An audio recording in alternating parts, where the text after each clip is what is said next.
everyone. Thank you for joining us for this week's episode of the Integrate This podcast.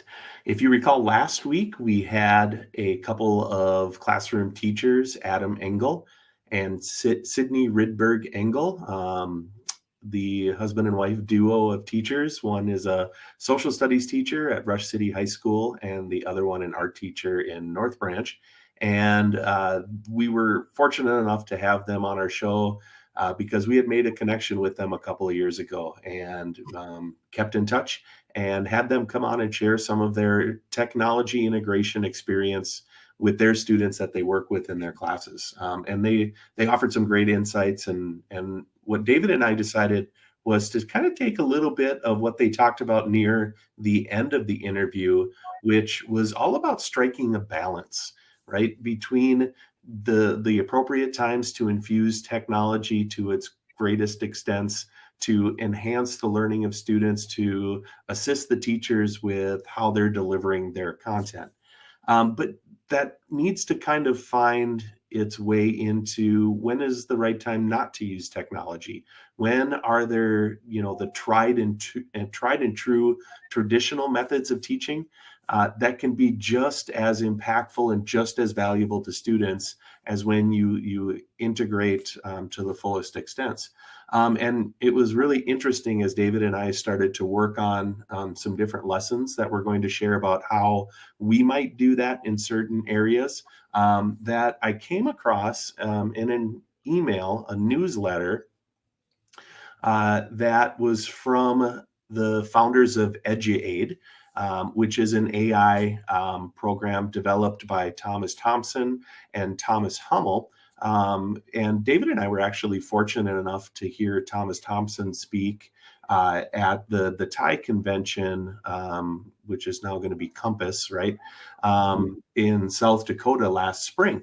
And it was really interesting that this message came to my email inbox this week as I'm prepping to create content for this episode. And I really think that this strikes with exactly what Adam and Sydney were talking about and the direction that we're taking this episode. And they talk about at the heart of our work as educators is a commitment to evidence-based methods that align with real classroom needs.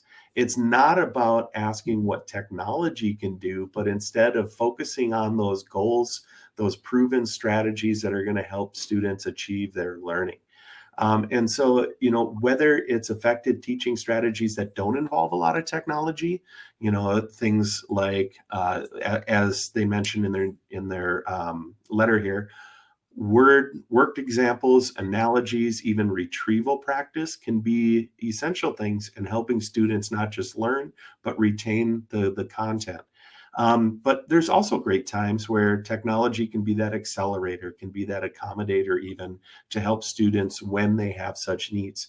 And so really thank you to those guys for sending this out at a very appropriate time for what we're trying to do here today, which is to give some examples of good, effective teaching methods and practices and lesson plans where students could be directed to the same learning objectives and goals, just getting there through a different process. And so, yeah, David, anything you want to add to that? No, I think it's great. I think it's a good springboard into what we're going to show today. And kind of ironic, like you said, that just came into your inbox, and then you had shared that over to me. So it's really appropriate. And I think some of the things that we'll show today will have some of those elements of, old school ways of doing things, like you said, that are tried and true, but also incorporating opportunities for students to use EdTech tools in a productive way. I know the piece there mentioned, like, sometimes we're taken by storm by some of the flashy gadgets and things that come out, which are great, but we still need to have a kind of a purpose and a mission towards what we're working on with students. So right, exactly. Not to get too distracted and to figure out how we can use these tools to help students grow. Right. And so for today, what we decided to do is to kind of take a K-6 approach and more of a 7-12 approach. So I know, David, you developed a a concept here that deals with more of the elementary grades. So you're going to kick it off for us here. So are you ready here to share your screen and take it away? All right. So with mine, I've got a couple tech driven items that we'll go over, and then the back end is going to be more like hands-on opportunities for students. So what I really did here was I kind of focused on like fourth grade students, and I have a animal habitat lesson. And so as you can see here, this is the teacher view of my Google Classroom. So with this assignment, this is how I am delivering it to students, and they're going to be able to go through each of these pieces.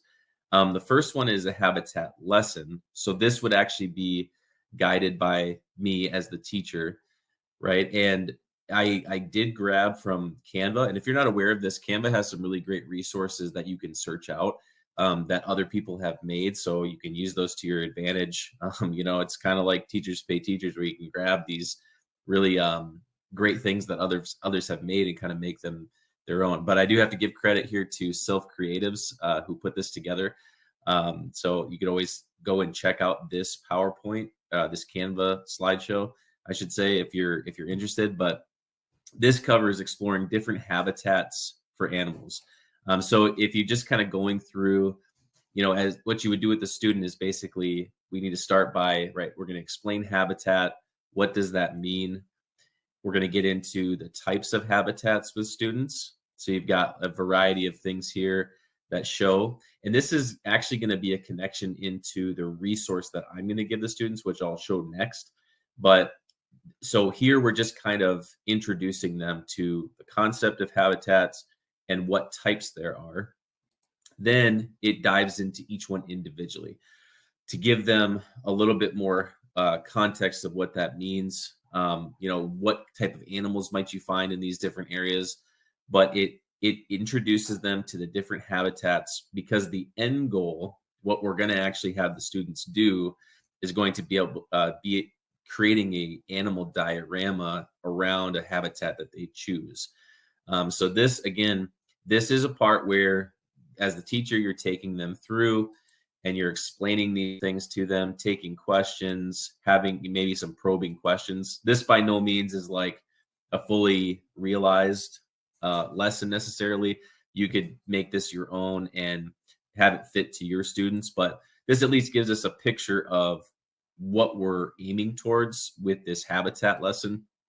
And so just creating understanding around habitats and raising their knowledge on what this means. Once you get through that part, right, your lesson with the students, you're going to actually direct them to the habitat research source. So this is from National Geographic, and I just tagged this into our little animal habitats unit on Google Classroom. And in this area, what's nice is we're basically going to go from the guided information about habitats with the Canva lesson into them being able to explore these different things through the National Geographic website. So, from here, it's kind of like they get to now explore these different ones and choose which ones are of the greatest interest to them personally. So if they want to look through here and they're like, oh, I really like rainforest, I can click on that. And I got a couple things going on with each one. There's some images here that they could go through, which I think gives them some good visual representation of that habitat. What kind of animals might be found there, different forestry, trees, right? If you're more the type that's going to go for the aquatic ones, there's like freshwater habitats and ocean habitats as well. But if you go down a little bit, right, we've got our images there, and then we've got some explanation and some various categories here too about a variety of different things that are relative to that habitat. So the students can go through these, and this would be a little bit of a part of their research that they're going through. And so they're looking through here. You've got a video down at the bottom that you can also watch. But this will get them looking at the different habitats, and ultimately, right, they're going to make a selection on what habitat they want to do their animal diorama around. So that's the lesson, then the resource given to them by the teacher. And then I also wanted to include a little bit here on the AI side. Like, what is a way that we can have students use AI where we deliver a tool to them and they can use it to their advantage and pair it with the source that I give them. So I've got this National Geographic, but if we go to the Magic School AI tool help, we could actually have them click on this, and I'll just swap over to the student version here. If they click on this, we're going to be able to join a room. So I'm going to use Jeremy. Jeremy's going to be my student for this. And we'll have Jeremy join the room.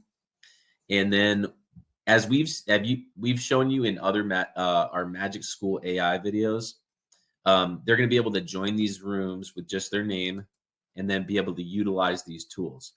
So I thought it'd be kind of cool to have another avenue where they could get some informational texts from. Obviously, you saw the National Geographic one, and there's plenty of other resources you could use for that. But what if we had them go into the informational text card? And here we said, okay, and this is probably going to take a little bit of guiding by the teacher, just to be upfront about it, because especially, when you're just introducing this to them, you might have to say, okay, I want everybody to try out the AI tool, and you're going to choose one page and you're going to put in the topic. So you might even have to guide them in what they write for their prompt to get started. So you could say, I want you to put in, I'm going to do a project on an animal diorama on the on rainforest habitats. Can you give me some information on this? Okay, and we'll just generate this and see what it comes up with. Cool. Okay, so what we've got here is, what is a rainforest, right? So it starts out, what is a rainforest? Gives them some information. Then we've got some layers of the rainforest. This one kind of takes them through what are the different layers, which is nice because they could actually refer back to the National Geographic site and look at some of the various pictures to put some visuals or to visualize what does that look like, specifically like the forest floor, the canopy, stuff like that. I think that's really helpful and explains it. And then you get into what type of animals would be in there, right? So then when they are creating their animal diorama, they at least have a starting point for, well, what animals can I find there? Again, pairing it with the pictures and making sense of all this. Then it does a little bit more of the importance of rainforests. When I tested this out before and I mentioned the diorama, it actually gave me suggestions for my diorama too. For this, because it didn't, maybe I'll just put in, do you have any tips on starting my diorama? Okay, cool. So we've got a bunch of stuff here. Let's see what it says. So we got choose your materials, right? Use a sturdy base like a shoebox, cardboard, or a wooden board. Consider painting or using colored paper for the background to create a sky or forest scene. Then plan your layout. So layers. This is cool because, as you can see here, this actually refers back to the layers that they mentioned when I was going through the informative part. And so it's referencing back to that so that I know that because of those different features of the rainforest, as a student, I should be thinking about how can I put that in, or that I should include those things into my diorama. It does a little recommendation here on sketch a rough layout of that, thinking about placement of things, and then how do I start, right? Okay, so it recommends my next step, create the forest floor first. Then number 4, put in the understory and the canopy. And then then add in animals and plants that we would find either in the pictures or, right, going back to either this section in our information text or going back to the National Geographic site and finding what animals could I put in there. And, maybe they use like little animal figures. Maybe you've got something like that. Depending on what kind of resources you have available to you, maybe once they have everything in for their habitat, maybe they draw the animals in on the background or whatever you want to do there, is totally up to you. But this at least walks them through what are some ways to approach this. Okay. Now, another thing we've got is our actual assignment itself. And that is the last thing in our Google Classroom area. That's the animal diorama assignment, which I went to Generation Genius and I pulled this actual lesson, which goes through the instructions. So you will have to kind of determine with something like this, right? What is your pacing going to be? When you're going to introduce certain things? Maybe you go through this first, but if this is what you actually give the students as their assignment, they can understand the assignment as you take them through it, and then still utilize the Magic School help to remember the best way to approach it, the steps to take to get that assignment completed. So to finish this up, add the animals and plants, include some interesting details. Maybe you even have them write a little like 1 or 2 paragraph informational thing that they would present on. Maybe they put their diorama in front of everybody and they talk about it. Or you could even do kind of like a habitat gallery where you have, all the students have their habitats around the room, and the informational text, written or typed, could be set next to that habitat, and they could, stand by their habitat, or maybe it's just there for everybody to kind of walk around and see. So a lot of flexibility with this. But I think ultimately this is one way that you could approach having, starting with your tech style, instructions, the presentation, and even using AI, all towards the ultimate goal of having students create a hands-on animal diorama that could then be part of a bigger gallery with the students, and they could all appreciate each other's work and read about the different habitats and why they chose them. And that way you've got a good mix of both tech and non-tech complementing each other to create something really cool for your students. So yeah, I really like your idea of the gallery walk part, with your fourth grade students, standing next to their diorama. I picture it like on a series of tables and stuff. Like, but what if you took like the third graders then, and they went and they did the little walk around and they stopped at the different tables to learn a little bit about the habitat. But mostly, if you're that fourth grade teacher, it's to listen to your students explain their learning to a different audience of people, right? Yeah. To people who one grade less than them, but still pretty much they have to be able to explain it at that level, right? Which then Yeah. really could kind of drive that home. And then if you're that fourth grade teacher, you're prepping the kids in third grade Yeah. to take that and do that activity as fourth graders the next year, or Yeah. second graders or first graders or whatever it happened to be, right? I Yeah. think that would be a really neat way to tie that all together too. That's what I was just thinking is, yeah, exactly. Where you have all those students, if you do third grade, they come in, they get to be part of the animal habitat gallery, and then also, look forward to doing that next year as well. So I think that's really fun to make some of those connections too. So Right. And I think it'd be meaningful to those fourth graders to make it for that other audience. Like they're going to put more work into it to making something really, really good. yeah, absolutely. Yeah. Yep. Okay, so I took the approach here with a more upper level, grade level assignment that I'm giving an example of here today. And I also chose science, but this one is from a ninth grade class, like in an earth science type of a course offering. And I decided to kind of approach it from this idea of you wanted to develop this lesson that is going to address the standards that relate to renewable or inexhaustible energy systems. And I wasn't sure exactly what those were. And so I asked ChatGPT to help me make this activity and align to the Minnesota science standards, which it did. And so that was kind of the basis of how I began approaching this particular lesson. Um, and it was interesting when I asked ChatGPT then to help me to create a couple different versions of these lessons that would address these standards. It did a really good job of, well, first I made a good prompt, don't get me wrong. And a lot of times, here's a good teaching tip too, when using AI and prompting, the more detail that you can give it, the better results you're going to get. And so you can see I created a pretty elaborate prompt, right?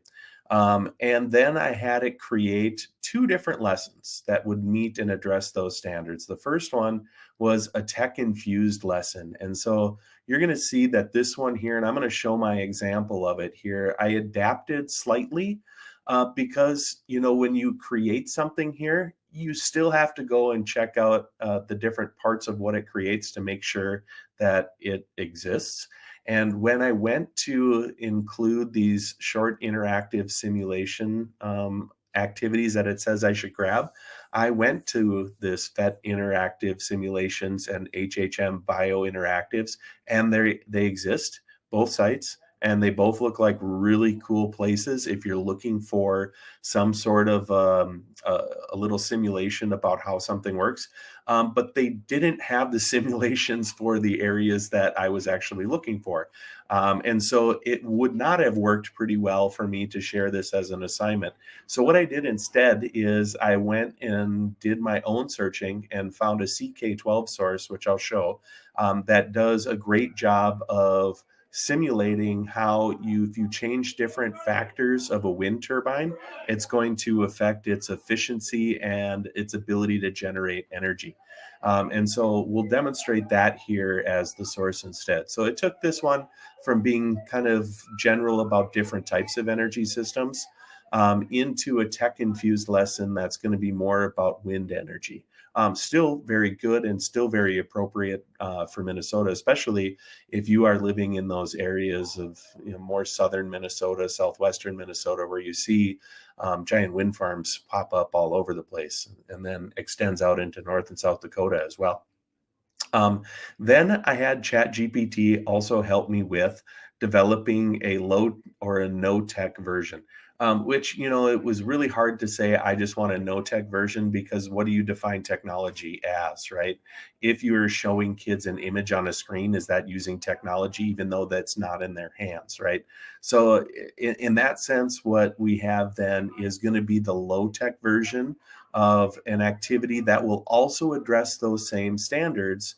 It's just going to be, using more of those tried and true traditional teaching methods that are going to be very hands-on, and, is going to be a good lesson for students that just have a different learning style than a student who would appreciate the tech versions of it. So they're both, in my mind, really good lessons. It's just best as that instructor what's going to be the most meaningful and impactful to your students, and then that's really where you should go with the direction of your lesson. So I created here then this. I also used Canva this time. I usually default to creating presentations in Google Slides, but I thought I would switch it up here a little bit too. And so we have this lesson here that I'm going to I added my own spins to it, but definitely used AI to help me generate, which is interesting a little bit because I used AI to help generate the old traditional teaching one. And it did a pretty good job of giving me some great ideas of where to go with that.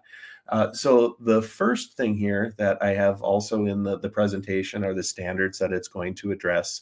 And then I break it up into making a tech-infused lesson where we're going to focus our activity here mostly on the use of wind as a renewable energy source. And it does begin with this activity where students are able to manipulate the propeller diameters as well as the speed of the wind.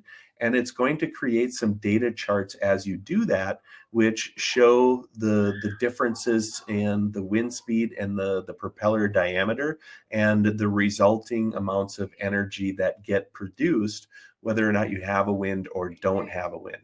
And so going through that simulation, changing those different variables, students then are going to record the data that they create into a table, which is going to be able to then kind of collect the information, which then they are going to in turn, and I should back up here too. The other thing that I liked about this activity that ChatGPT created for me is that it used the 5E scientific lesson planning criteria, where you engage, then you explore, then you move on to explain. And so once you have that data in the table, you can use that data to help address these different questions.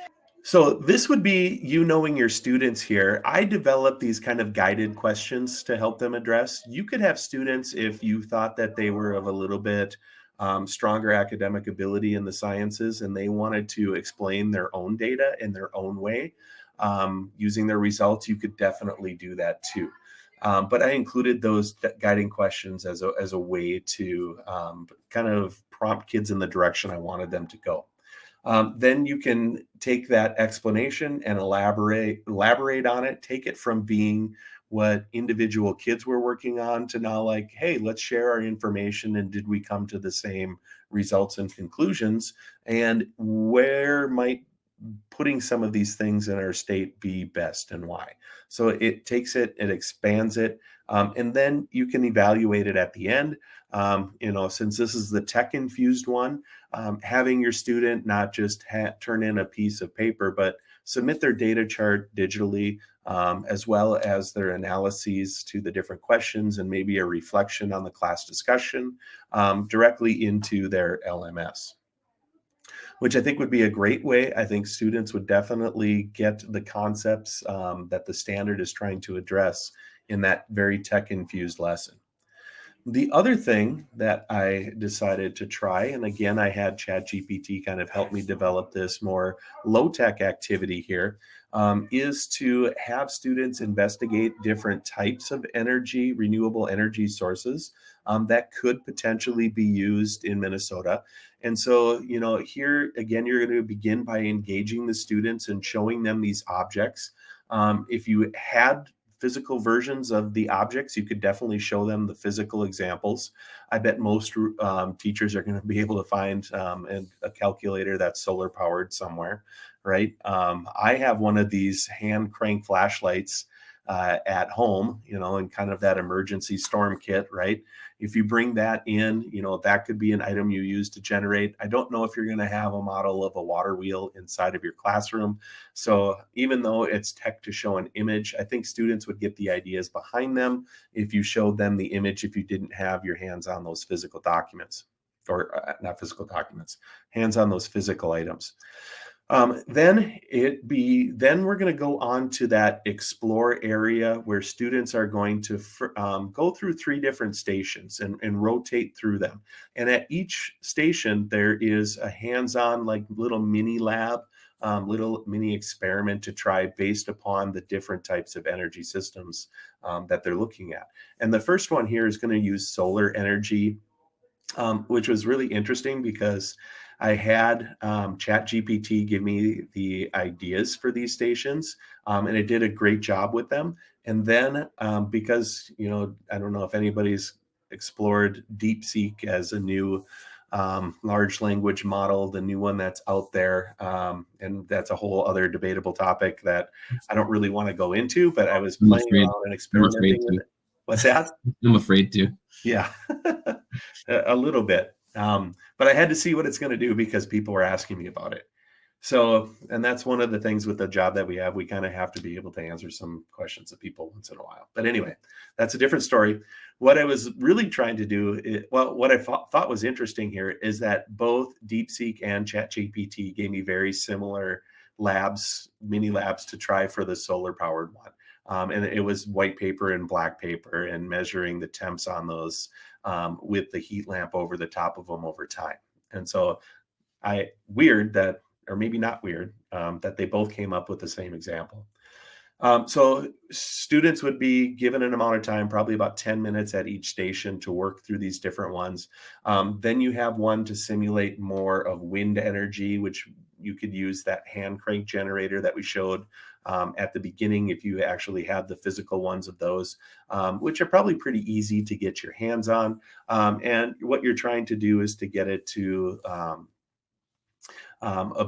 get an LED bulb to charge and to show light, and how long it takes and how long it lasts, and how hard is it to kind of crank that.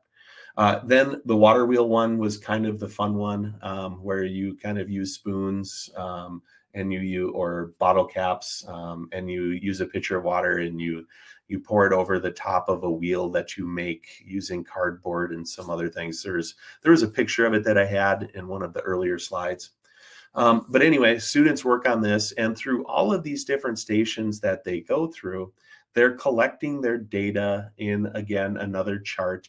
And again, you as the teacher probably are going to create the chart that they're going to use for these. And then there's also a spot on there, what I like about this, for them to put their own observations that they discovered. Then with the group that they rotated around to the stations with, they can have a conversation in that group, like, hey guys, we went through these ones, which one seemed to be the best way to generate energy from, you guys know Minnesota, what would be the most reliable based on the type of terrain that we have, the amounts of winds that we have, accessibility to water sources, or think about how many days of the year do we get sun that charging solar would be able to help. But anyway, they're starting to think about these different factors and what engineers would have to consider if they were going to develop some sort of a plant to be able to harness these renewable sources in Minnesota. You could then bring the class back together, have an to elaborate, you could have a debate about this, where each group, after presenting the things that they learned, they could go through a debate, discuss why they think wind or solar or water would be best. And, I asked ChatGPT, give me some tips for this debate to make sure that students are debating appropriately. So even though this is a very low or no tech activity, it's still okay as the teacher to ask, AI, or ask for some ideas to help keep it low tech at the same time, which I think it did a really good job for.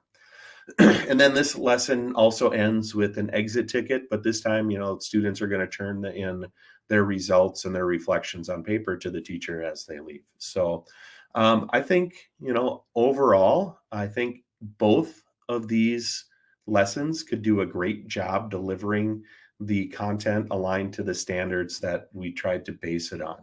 So, again, it's just you as the teacher knowing what is going to be best for your students. Now, what I didn't do with this, which you could also, is you could go through and you could actually ask, let's blend it, make some sort of a hybrid, or you as a teacher could, take the best parts of one, add it to the best parts of the other, to what's best going to suit your needs. Yeah, I like both of them. I think what's cool about the first one is I like a lot of those models that you can manipulate and play around with. And it's right, because I doubt you're going to be able to bring a wind turbine into your classroom. right. So, but yet you can learn what it does, through those models. Yeah, and that's a little bit too of a quicker way, where you can, it's more accessible to some degree, where you can access that. The other Which you one's wouldn't great be able too. to without the technology, right? Right. Yeah, because the other one's great too, but maybe you don't have the resources to provide all those materials for your students. So it's a good alternative in that sense too. But I really like both of them. I think they both serve, learning about the same thing just from a different method. So I really enjoyed both of them. Right. And it's striking that balance. It's knowing the needs of your students and what their learning preferences and styles are, and being able to deliver the content that you have to them where they're at, All right. Thanks for joining us. Hopefully you're able to take away some good things from our our attempts to incorporate both tech and non-tech. Jeremy and I both approached it from different grade levels, and also just different approaches in terms of incorporating both into one lesson, or using one standard to do it with a tech option or a non-tech option. But hopefully you can apply those principles to your own lessons, and feel free to leave a comment down below of things that you would like to see us cover in future episodes, or if there's things that you would like to add about tips for anything that we covered. Those are welcome as well, and I think help the community. So thanks for watching, and next time when you join us, we'll actually be covering Lumio by Smart, which a lot of people are not aware of this usually, but this is the online suite of the Smart notebook that everybody used to be used to for a decade ago or so, and was really big. There's a ton of cool things that we'll cover with Lumio by Smart, and we hope you'll join us for that as well. We'll see you on that next episode.